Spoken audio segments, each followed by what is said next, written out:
You're extremely busy on the internet every day knocking out these videos.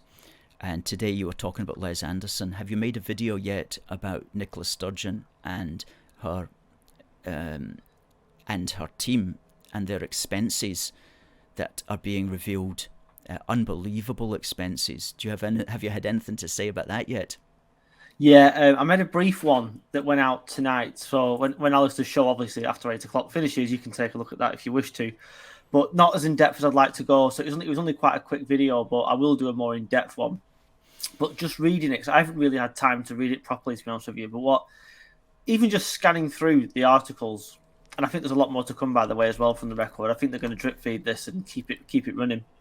Just some of the things that they've wasted £14.2 million on is curling, crazy golf, trips to the zoo, Play-Doh of all things, unbelievable. Yoga classes, 6 copies of one of the shortest books in the world, which is The Greatest Speeches of Nicola Sturgeon.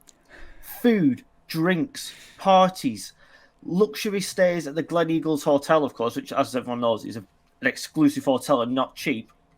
£10,000 alone on airport flight upgrades, and airport VIP lounges. That's not even including the price of the flight in the first place. This woman has been living a fantastic life on our pound for a long time. And thankfully, it looks like anyway that everything's coming crashing down around her now because she's finally being caught out for the crook that she is. Why don't you tell us what you really think there, Ash? That's right. More than £100, the Daily Record reported, that was spent on 6 copies of Women Hold Up Half the Sky, which for some reason is the title that Nicola Sturgeon gave to her book of collected speeches. Although I actually bought the book and I opened it up and it was actually a blank notebook inside. No, I can assure you I did not actually buy the book. But thank God. Yes, collected speeches. I mean, seriously, what speeches has she made that are going to go down in history as something?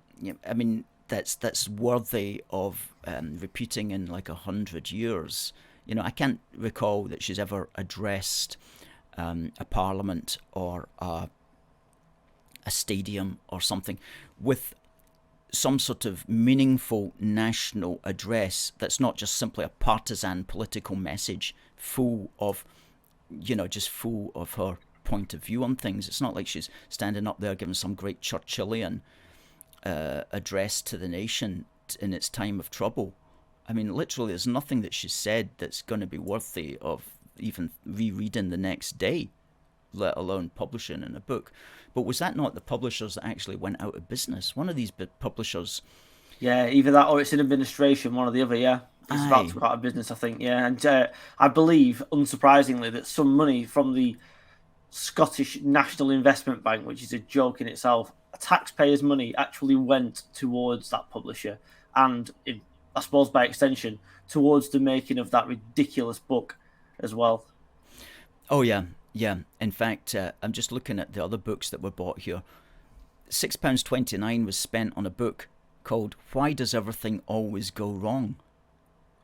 Which seems very pertinent. And I do hope that they learned something from that.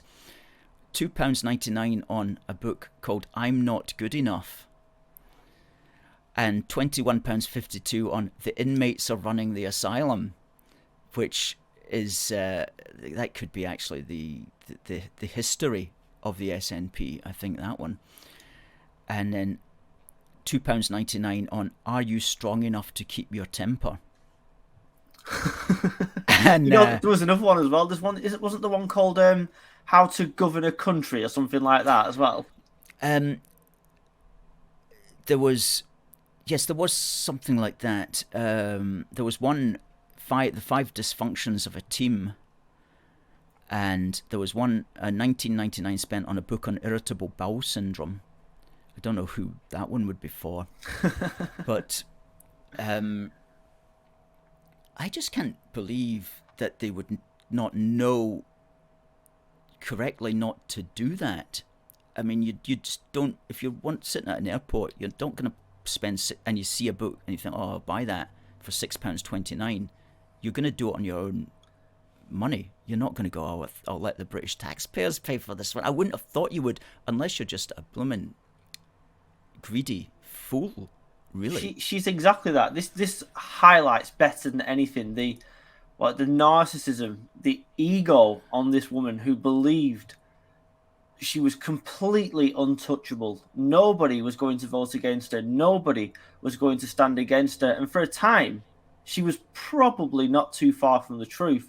But things like this, as Westminster's found out in the past, of course, with the expenses scandal there, and this is no different to that, people do not like having their taxpayers' money being splurged all over the place on luxuries at a time when a lot of people are struggling to pay their bills, they're struggling to drive the cars, and councils and devolved administrations are making it even harder for people at the moment to make a living.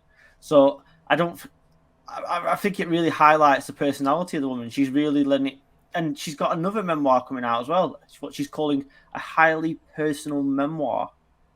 Like this woman truly believes she will go down as a Churchillian type of figure, when I think she's more of a Richard, Duke of Gloucester, if you remember the man who locked the princes in the tower a long time ago. Because let's face it, she only got where she was by stabbing people in the back. She stabbed Salmond in the back and then tried to get him sent to prison. And that's the only reason she got where she was. She saw Salmond was weak, she targeted him, she went for him, she got the job. Yeah. I'm afraid that's how all these politicians get to the top job as well, by the way, not just Nicola Sturgeon. They all stab each other in the back. That's why they're all such paranoid wrecks, I think. Well, I think there's one man that would disagree with you on that, and that's Humza Yousaf, who truly believes that he is an inspiration to chosen one. to many young people today for being able to rise to the dizzy heights of first ministerialship.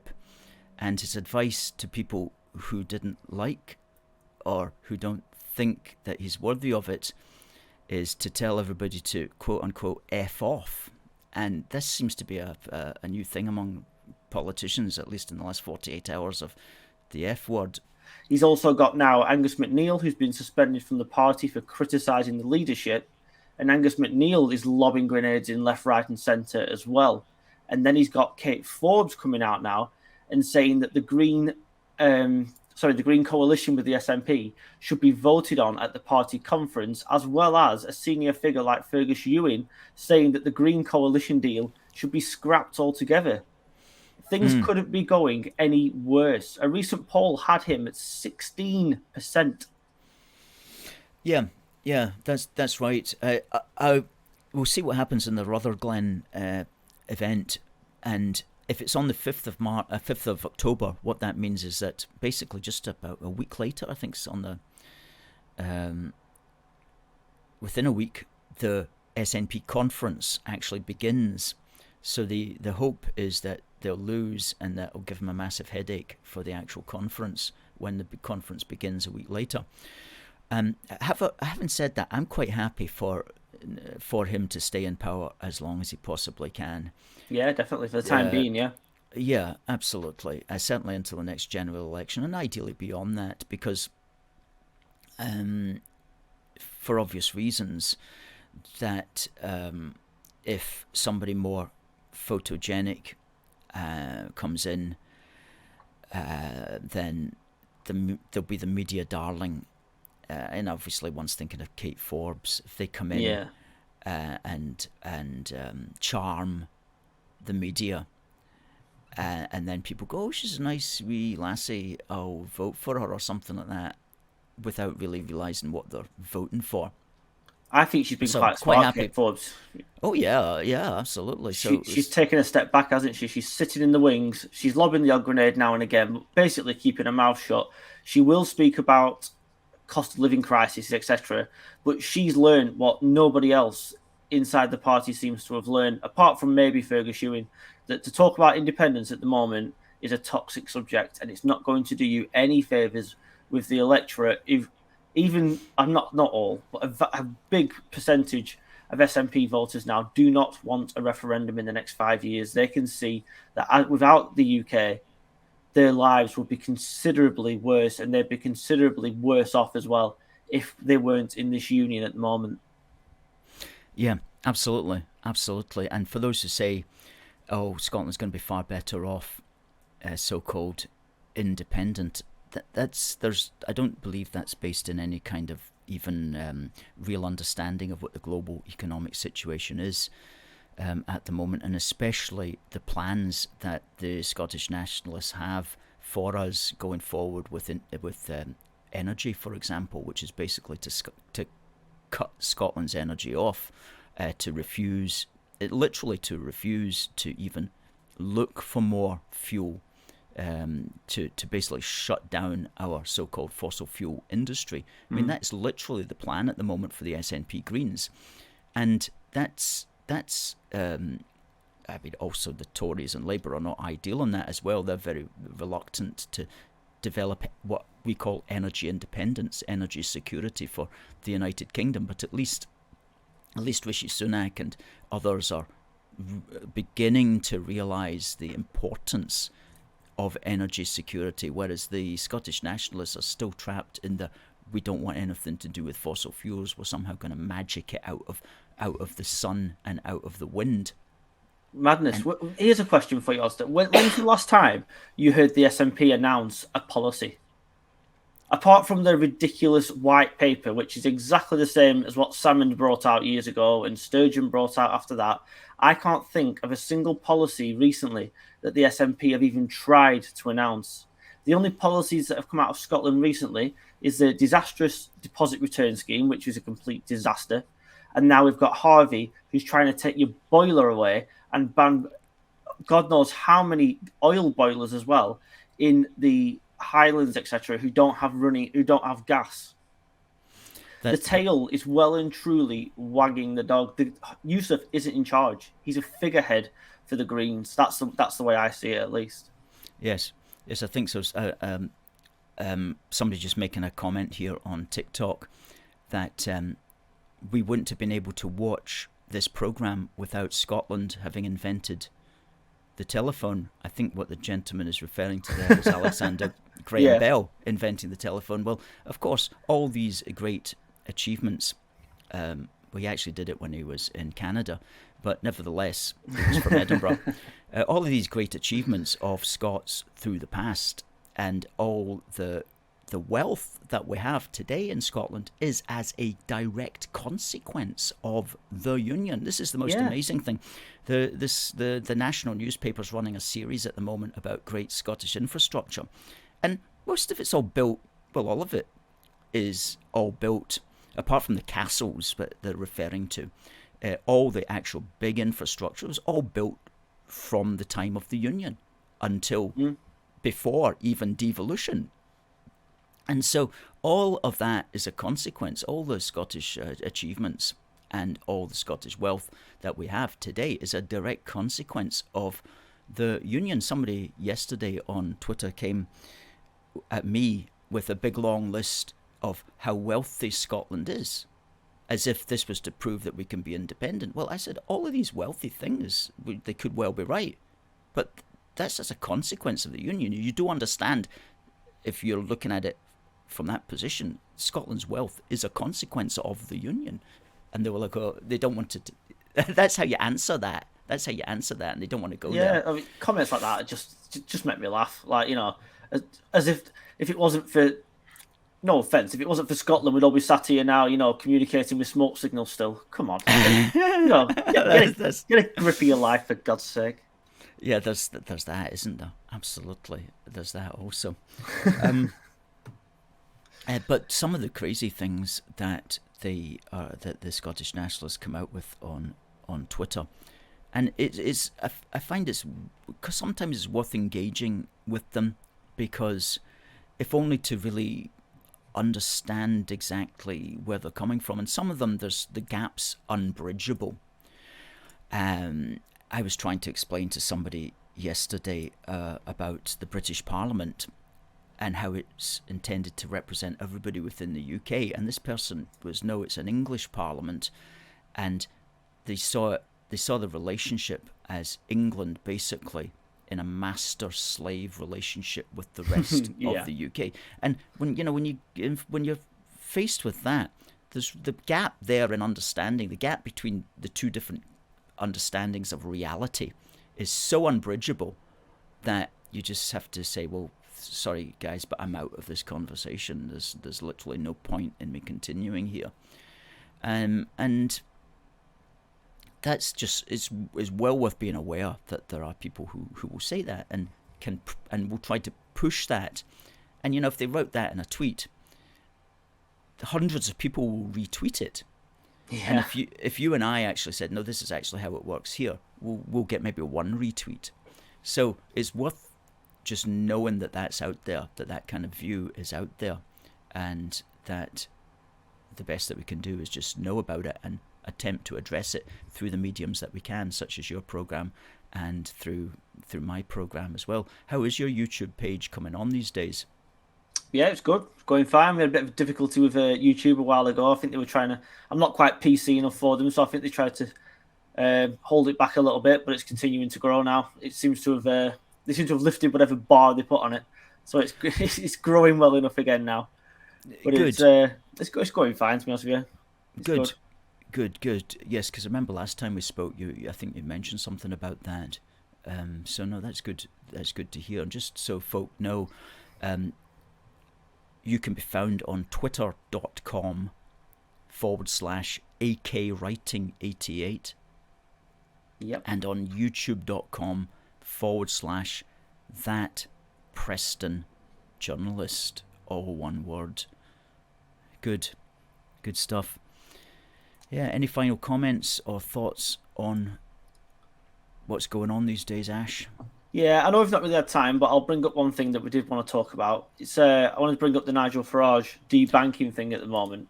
And Absolutely. Of course, all the people on the so-called left, if you will, who are laughing at Farage or laughing at, about... He reckons 1,000 bank accounts, if not more, are being cancelled every single day by these banks. And bear in mind, the NatWest Group is 40% owned by taxpayers. It's an absolute scandal. What the government should threaten to do is sell all their 40% share, and then NatWest will probably go bankrupt. And then they'd soon start behaving themselves, I think. But it just goes to show, these people want total and utter control over you. This is trying to take away cash, as they're doing now, trying to put limits on people's accounts, what they can deposit, what they can withdraw. Means that every single transaction you ever make, everywhere you go, they will be able to see exactly where you've been and what you're doing. We are heading towards in my opinion, a Chinese social credit system in this country if we allow it to happen. And really, whether you're left, right, centre, even if you don't vote, you should really be behind Farage on this, because he's speaking for everybody, in my opinion. Because if it can happen to someone like him, it can happen to someone like you, it can happen to someone like me, and it's a good job that it did happen to Farage, because he's big enough to take the banks on, which of course at the moment he is doing. So I think that's a massive story at the minute that really isn't getting the traction it should by the mainstream media, because of course they all go along with it. They're all happy for this to happen. That's absolutely true. And the point you made there about NatWest being 40% owned by the taxpayer is so true. Well, if that's the case, which it is, does the taxpayer get a say on this? Shouldn't 2/5 of people who are weighing in on the board, shouldn't they be speaking for people like you and I, talking about that? So we're paying for it, but we've got no say in how it's run, which seems to be wrong. And I wasn't asked if I wanted to bail the bank out either, by the way, just because they've been stupid and invested in the wrong things and then helped to crash the economy in 2008. Nobody asked me if I wanted to pay to bail out NatWest. I know, and bailing out the woman who is in charge of Coutts, which is just a branch of NatWest, she's not even the leader of NatWest. She's Dame Alison Rose. Yeah, 5.25, £5.25 million a year. That was her wage. Yeah. Now I ask you, what kind of decisions do you make that makes that worth your while? I mean, there's only so many hours in a day, and there's only so much work that any human being can do, and there's a limit to people's wisdom. I mean, what decision did she make, in her office, that was worth 5.25 million? I mean, it's oh, we need a new photocopier. Or, could, Yeah. could somebody buy 10 parcels of toner cartridge for the photocopier instead of 5, because that will save us £3 over the course of 6 months or something? And people are like, whoa, what a fantastic decision, that's worth 5.25 million to the company. There's just no way she's getting that in you're severance worth that. pay, She's getting that in severance pay as well when she leaves, despite the fact she's broken the cardinal rule in banking, which of course is security, GDPR, and all that stuff. She's broken all that, and she's going to get over £5 million in severance pay. And the whole time she was in charge of this bank, it showed NatWest share prices, the NatWest group itself, since the 2008 financial crash to now. And it was a bar chart, and it just went like that. There was no big ups, nothing like that. It was just a flat line. It hasn't grown at all since 2008, and she's going to get over £5 million. 40% of that is taxpayer money, and she's going to get paid off in all that money. It's absolute shambles. Absolute shambles.